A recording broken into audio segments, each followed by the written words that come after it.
China ang pinakamayamang bansa sa buong Asya at pangalawa sa buong mundo. Makapangyarihang bansa kung ituring. May malawak na koneksyon at may malakas na kaalyado. Pero sa kabila ng kanilang pamamayagpag at pag-unlad, tila bumabaliktad na ang ihip ng hangin.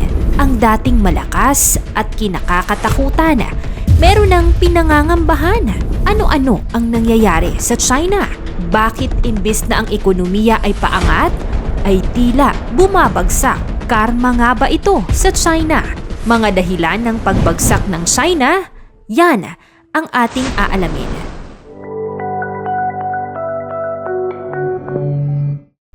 Deflation. Bagamat mas pamilyar tayo sa negatibong mga epekto ng inflation, ang pagkakaroon ng deflation, ang kabaliktaran ng inflation, ay hindi rin maganda. Deflation ang malaking dagok na kinakaharap ng China ngayon. Paano nga ba nangyayari ang deflation?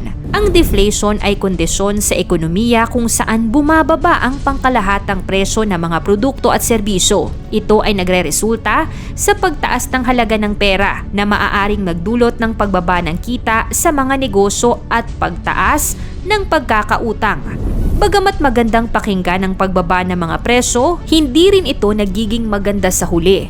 Dahil sa pagbaba ng mga bilihin, bumababa din ang kumpiyansa ng mga negosyante o investor sa bansa dahil sa mababang kita na nakukuha mula dito.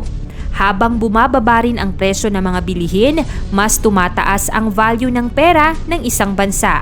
At kapag tumataas ang value ng pera, mas tumataas din ang value ng utang ng gobyerno. Ito ang pangunahing suliranin na ikinakabahala ng China. Real estate crisis. Noong 2009 pahuling nangyari ang pinakamababang consumer price index sa bansa. Ang CPI o Consumer Price Index ay tumutukoy sa pagbabago sa presyo ng mga karaniwang bilihin ng mga mamimili sa isang bansa.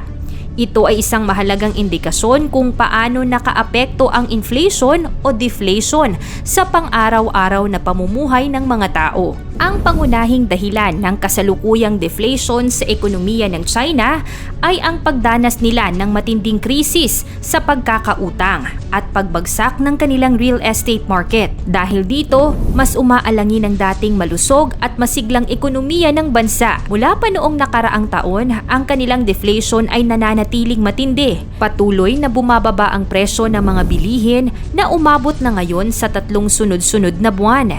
Dahil sa kasalukuyang hatol ng korte para sa liquidation ng Evergrande Group, ang pinakamalaking property developer sa mundo, ito ay nagdudulot ng pagkabahala sa mga investor sa China. Ang krisis sa sektor ng real estate ng China ay nagdudulot ng pagbagal sa ekonomiya nito. Malaki ang epekto ng pagkakalugi ng real estate developer na ito sa China. Napakalaki ang ambag ng sektor na ito sa GDP ng China dahil mahigit 30% ng ekonomiya ng China ay umaasa sa real estate sector. Declining investors. Lalong tumitindi ang kawalan ng kumpiyansa ng mga Chinese investors sa bansa. Dahil sa patuloy na pagbagsak nito, nawawala na ng pag-asa ang mga investors na mabawi pa at mabalik sa dati ang kanilang mga dating kinikita. Halimbawa nito ay ang isang Chinese investor na nagpahayag ng kanyang opinyon at pagkadismaya dahil sa patuloy na negatibong pagbaba ng kanyang kita. Ang dating malagong kita ay ngayoy kalahati na lang ang nakukuha sa nakalipas na 2 taon. Malaki ang pagkadismaya ng mga tao sa gobyerno ng China dahil sa pagiging sarado nito sa publiko. Gustong malinawan ng mga tao kung ano nga ba talaga ang nangyayari sa loob ng bansa. Ngunit dahil sa mahigpit na pulisiya ng mga liderato, naiiwan lamang sa ere ang mga taong umaasa sanang malaman at malinawan kung may pag-asa pa nga bang maitawid muli ang patuloy na nanganganib ng ekonomiya. Kung noon, sinisisi ng mga lokal ang USA dahil sa pagbaba ng Chinese economy, ngayon, marami sa mga local investors ay mas pinipili na lamang na magkaroon ng foreign investments tulad ng bansang US. China's economic history. Sa kasalukuyan, ang China ay nananatiling ikalawa sa pinakamalaking ekonomiya sa mundo. Ngunit, hindi ito laging ganito. Itinatag ang People's Republic of China noong 1949 sa ilalim ng pamamahala ng isang Marxist dictator na si Mao Zedong. na sinimulan ang bansa batay sa patakaran ng komunismo ng Soviet Union.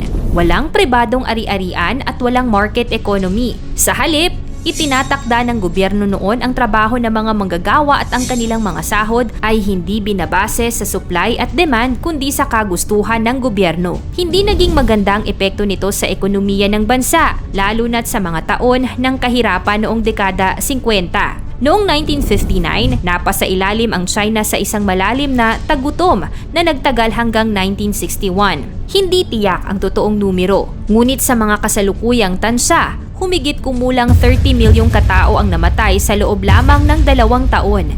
Sa panahon ng pamumuno ni Mao Zedong, tinatayang 80 milyon ang namatay. Namatay si Mao noong 1976 at matapos ang 2 taon, nagkaroon ng bagong leader ang China, si Deng Xiaoping. Pinamunuan niya ang bansa sa loob ng 11 taon at nagsimula ng malawakang reforma sa ekonomiya. Ito ang nagumpisa ng pinakamahaba at pinakamatagumpay na panahon ng pag-unlad sa kasaysayan ng ekonomiya. Sinimulan niya ang mga special economic zones na pinapayagan ang market capitalism. Ang unang itinatag na lungsod nito ay ang Shenzhen, isang lungsod na ngayon ay isa sa pinakamalakas na ekonomiya sa mundo. Global hub na itinuturing para sa kalakalan, teknolohiya at pananalapi. Sumulong ang GDP growth na nagdadala sa kanilang nominal figure sa 1.2 trillion US dollars noong taong 2000 at ang GDP ay lumalaki ng doble halos bawat taon. Noong 2003, ang pangalawang hiniling ni Deng na mamuno sa bansa ay si Hu Jintao at muling nakaranas ang China ng isa pang dekada ng kahanga-hangang pag-unlad. Noong 2011, sa huling taon ng pamumuno ni Hu, sila ay nakahabol at naging pangalawang pinakamalaking ekonomiya sa mundo na may GDP na 7.5 trillion US dollars. Noong 2012, si Xi Jinping ang sumalo sa pagkapangulo ng China at sa simula, siya ay nakikita bilang isa pang market reformist. Noong 2015, iniulat ng World Bank na nabawasan na ng China ang bilang ng populasyon na naninirahan sa kahirapan mula 88% noong 1981 hanggang 7% na lamang. Halos 1 bilyong tao ang nailabas mula sa matinding kahirapan sa loob lamang ng 35 years. Matinding pag-usbong ang nangyari sa China sa loob lamang ng maikling panahon. Kahanga-hanga. Ngunit dahil sa nangyayaring pangamba ngayon sa China, ano na kaya ang susunod na mangyayari? Patuloy pa rin kayang uusbong ang kanilang bansa o mauulit muli ang nakaraan? Sa mabilisang pag-usbong at paglago, ito na kaya ang panahon ng pagbawi ng karma sa China? Ano sa tingin mo ang epekto nito sa mundo? I-komento mo naman ito sa ibaba, paki-like ang video, i-share mo na rin sa iba. Salamat at God bless!